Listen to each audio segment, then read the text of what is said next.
You know what they say. Early bird gets the ultimate vacation home. Book early and save over $120 with Vrbo. Because early gets you closer to the action, whether it's waves lapping at the shore or snoozing in a hammock that overlooks, well, whatever you want it to. So you can all enjoy the payoff come summer with Vrbo's early booking deals. Rise and shine. Average savings $141. Select homes only. Listen, all you New Yorkers. Excuse me. Taxi. Okay, man, we're looking around. This is the 77 WABC minicast. Here she is, live in studio, my friend Aliza Licht. So you're telling me, unless they scream, "you dirty Jew," and then punch the rabbi across the face, they're going to claim it's not a hate crime? Correct. Well, that's ridiculous. Well, the bigger question is, and her quote is really telling, she's saying this is the more accurate way to report anti-Jewish hate crimes. Well, I'm sorry, Jessica. And by the way, I like Jessica too. I have enormous respect for her. I'm happy she's in the job. When she was, head of NYPD commissioner under Adams for 13 months, why didn't she change the rule then? Because Eric Adams, for all of his faults, and he has many, he was not a good mayor. I know he feels like Rudy Giuliani these days, sandwiched in between Bill de Blasio and Mamdani, but he wasn't a good mayor. But when it comes to this type of stuff, he comes off like a champ.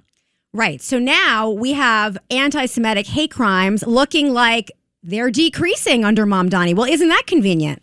But how could that be? I just saw that it was up 182% 2 months ago. They are up 182%, but if you change the way you measure it, all of a sudden they're down. Well, we've always heard that about the NYPD, and I've asked Ray Kelly that, who I think is the best commissioner ever. I do think Jessica's gaining as one of the best ever, maybe right behind him. I was never a very big fan of Bill Bratton, but I've asked Ray Kelly time and time again about fudging numbers, and he's never denied it. He's never said, "Oh, that never happens, never happens."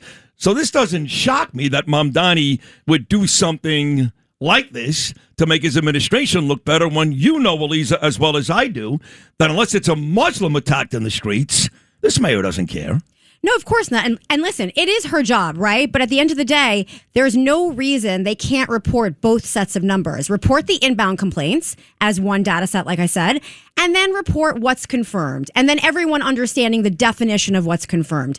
The reason they're not doing it is because they want the optics to look like they're actually making a dent in this. Has anybody reached out to the NYPD, my friend Delaney, or the mayor in an attempt to get an answer on this? Well, apparently Gothamist was saying these experts, these hate crime experts, are suggesting that both data sets are reported, and no one is responding. Nobody.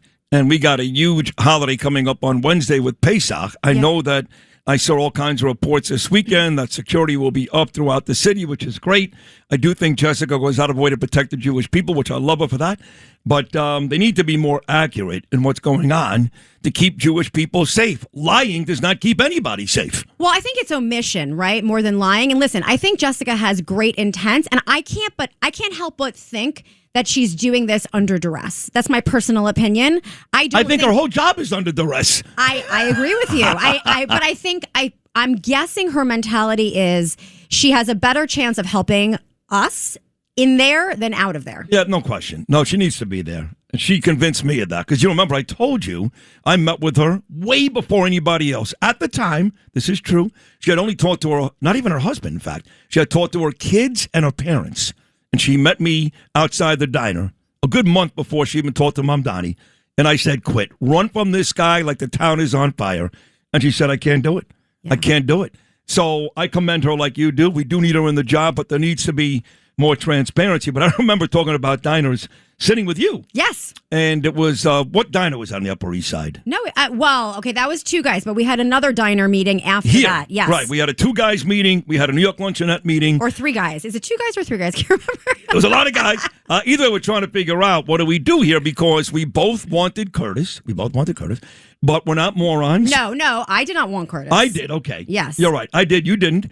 But we're both not morons, and we both knew we had no chance.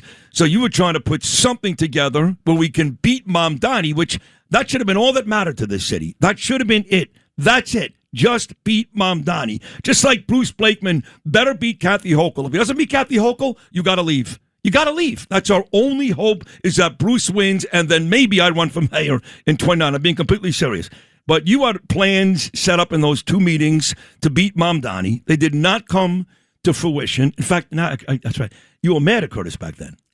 Yes. Because you wouldn't exit the race. First of all, Sid, he never, ever campaigned against Mamdani. He only campaigned against Cuomo. Why? Well, you'll have to ask Greg Kelly. I mean, it was ridiculous. I mean, he was the spoiler. Everybody knows it. He handed the race to Mamdani. And then when you saw the video of the two of them together, yucking it up on Saturday night, unless you're just, so far up his ass you're checking for polyps, is there any way you can't come to the conclusion that this guy never really gave a rat's ass about winning or the city? Yeah. Ever. You know what, though? That little skit is more about you. Mamdani pulled Curtis Lewa into that skit as social proof. He's like, look, Sid, see, I have Curtis now. He is so hurt by you. He cannot function because of you. Like, it's so obvious. It's actually funny and pathetic. Yeah, some people said to me when I said, wait a second, this guy was crying. The day after I sent out that tweet where I decided, nobody forced me, Curtis lies about this too, lies. John never said to me, you have to apologize. Never once. Never. Neither did Chad. Nobody did. I had a discussion with my wife, my daughter, the rabbi, a lot of people. I decided to do it. Nobody forced me. I was never getting fired. Never getting fired. Stop that nonsense. Okay? But I decided to do it. Okay? But the day after the tweet, he was crying at his daily briefing over the words that I called him. Clearly, a month later, when you hire a Sid Rosenberg impersonator to joke all night long at the inner circle, does that go back and show you that those had to be crocodile tears? First of all, it was the second time he cried because he cried in October also, where he claims, everyone's dehumanizing him. Loves that word. You're Loves that dehumanizing him, Sid. So meanwhile, the joke is he couldn't even afford an impersonator with muscles because of the $12 billion budget gap. Literally, and he asked for it, and he said, Kathy, can I please have a Sid impersonator with muscles? And she said, Mamdani, no, we can't afford it. Is that online? I love that joke. No, I made it up. Well, you have to do a video or something. It's hilarious. Because this person said to me last night, this powerful person in the city said, if they're going to hire somebody, at least make them look like it. You're a good-looking guy. You're in good shape. That guy was a mess. Red blotches, weighed about 80 pounds, soaking wet, a stupid ball cap. And then the content... talking about, Italian restaurants and tanning, and at one point how racism works for me. It was so unfunny and so ridiculous. And Mamdani went back and forth with this guy as if they had some type of rapport. But the thing is, this is why he's actually really stupid. He doesn't realize the psychology of what that looks like. All that does is show how wounded he is by you. You think so, right? I know so. Yeah. It's displacement is what it is. I think you're right. I think it is displacement, yes. Yeah. But it doesn't stop him from doing what he wants to do. So let me ask you, we had all those pre-election breakfasts. I just pointed them out. There were at least 2, maybe 3. And you were scared to death. Has he been as bad, worse, maybe a little better? How's the first 100 days gone for you, Aliza Licht?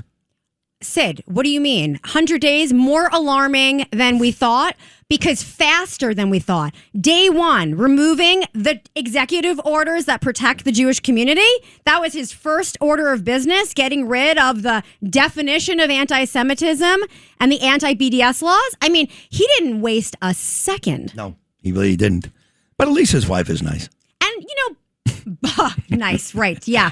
She likes October 7th post. She likes Plane Hijacker. She's a real class act. But, she goes to New York Fashion Week, so that, really stylish woman. But, Sid, honestly, I think one of the things that he doesn't, or maybe he does, or what people don't realize is, you are so outspoken and you're relentless in being outspoken because this guy is gaslighting everybody. Every single day of the week. With his stupid smile and his handshake, and they come to City Hall, and he's a charming guy. For the people that say that Trump likes him, you don't know Donald Trump. I agree. He doesn't like him. I've had conversations with his kids. He says he likes him. Because he has to. Because how's he going to do business with this guy? How's he going to invite this guy into the Oval Office if he doesn't like him? But I promise you, you shoot President Trump up with truth serum, he doesn't like this guy even a little. He's going through the operation to make it look like they get along so he can help fix New York. He's worried about New York. He doesn't like him. He's gaslighting everybody every day. But Curtis actually likes him. He likes him. No, Curtis likes attention. Is that what it is? Yeah. Curtis likes attention. And regarding Trump, though, it's more than that. Trump is literally being nice to him publicly because it completely reverses Mamdani's entire argument. Remember, Mamdani campaigned against Trump. The worst guy, the fascist, the this, the that. If Trump keeps on showing up being nice to Mamdani in front of Mamdani's audience, it makes Mamdani look like a liar. No, he cuts his balls off, I know.